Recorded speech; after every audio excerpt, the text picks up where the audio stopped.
Quand tu regardes un pendule qui oscille, on peut décrire la position du pendule.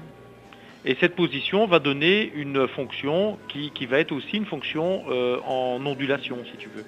Si ce n'est que là, ça va être le temps qui va apparaître. Tu vois, le pendule, il bascule d'un côté et puis de l'autre, comme ça. Et on a le temps qui apparaît.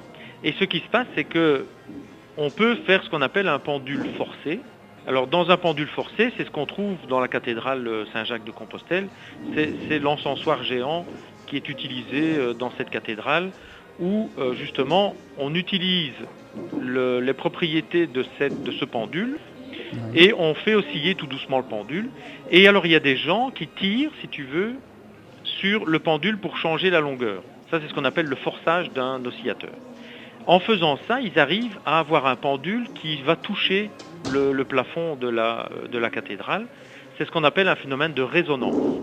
Donc quand on entre en résonance, ça veut dire que l'énergie, si tu veux, est directement transmise au mouvement du pendule. Et donc, nous, ce qu'on a observé, c'est quelque chose qui est équivalent, mais qui n'est pas du tout lié à un pendule. C'est ça qui est assez marrant.